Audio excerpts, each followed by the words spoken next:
Much for being here. Thank you. Let me get your perspective on everything we have seen over the last 48 hours. And it's to everyone's advantage if this president and this administration succeeds. We want more jobs. We want stability around the world. You know, we want so many things for this country.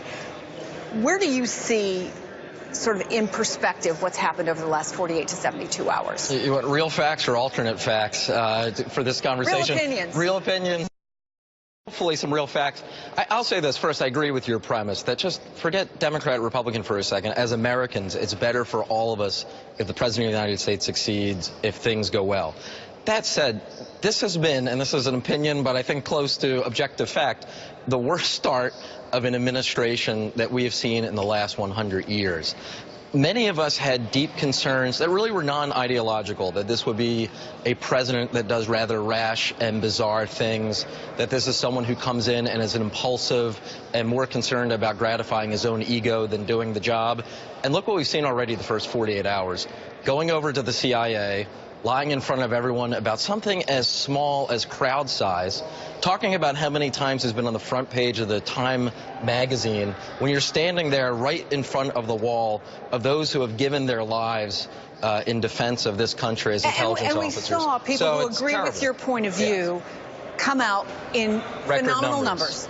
Hundreds of thousands of people in city after city, the projections that were made, the permits that were gotten, the numbers exceeded what was anticipated. Having said that, how do Democrats, how do progressives, how do people concerned about Donald Trump turn that into something more than just individual passion? How do you turn that into some sort of movement or some sort of organization that actually moves forward on the issues that you care about? You know, I have to give them credit. 8 years ago, the Tea Party was in this exact same position, and many of us at the time, successful on many levels. Exactly right. And many of us at the time, myself included, missed how successful they would end up being.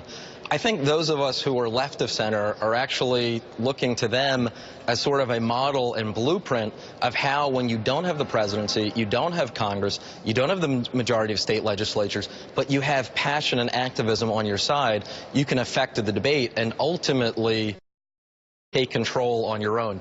I would also say it is important that we just, on my side of the aisle, not just stand up and point out everything where Donald Trump is not just wrong, but outside of really the American norms. It's important that we also offer our own constructive agenda, having an aggressive economic policy. I saw Senator Schumer on TV a lot over the weekend talking about having a bold economic vision. I'm someone who believes that too often we've tried to blur the lines on economic issues with the other side. I think we need to offer a real contrast. I think a lot of folks in this election who decided it, who ultimately went for Donald Trump, weren't necessarily Trump supporters, but they are people who were so sick and tired of the status quo, they wanted any sort of change. Well, it's interesting. When you look at TPP and the decision that he's just made, you have John McCain coming out against it, and Bernie Sanders. I'm for it. And Bernie Sanders aligned with you, who said if this is really something he's going to do, it's a good thing. But do Democrats have to say, okay, here are the 1 or 2 or 3 things that we're really going to prioritize?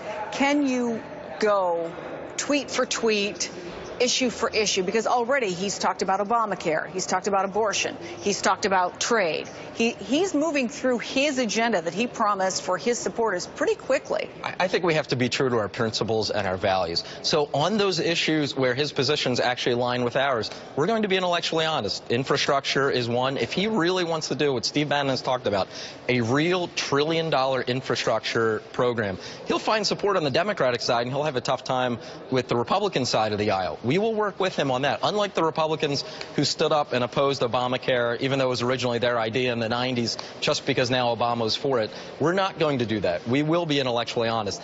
That said, when it's on all the other issues that you've mentioned where he is against our values and against our principles, we have a moral obligation to stand up and oppose them. And by the way, on those things, we have the on our side. When we're talking about the kind of things that we saw this Saturday, unbelievable record crowd. I did not think they would get nearly that number of people who came out. That was natural. That was organic. No one was manufacturing that.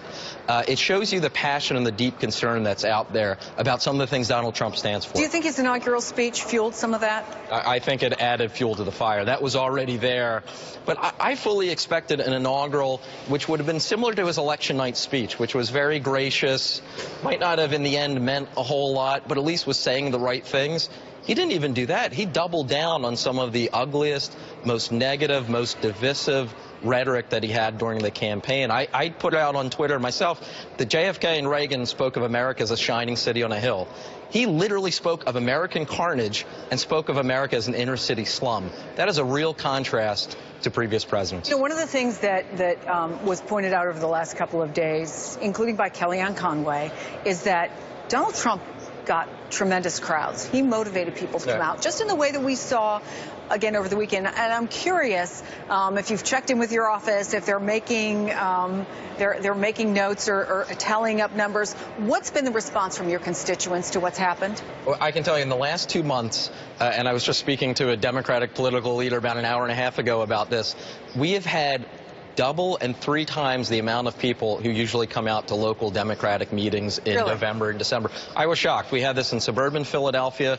We now have right now over 200 volunteers who are looking to do something this upcoming week because Republican members of Congress are coming to Philadelphia. We generally have a struggle in January and February getting people to come out and do anything. Now our challenge is what do we do with all these people, especially first-timers who are wanting to get involved. So when I say this is organic, that's what I'm talking about. So let me ask you finally, you know, if the idea here is make things work for the American people, where is the one place you think that Democrats and Republicans can come together? Is it infrastructure? What do you think? Yeah, not to be repetitive, I do think it's infrastructure. There's no question, and this should be nonpartisan. It was under Reagan's time.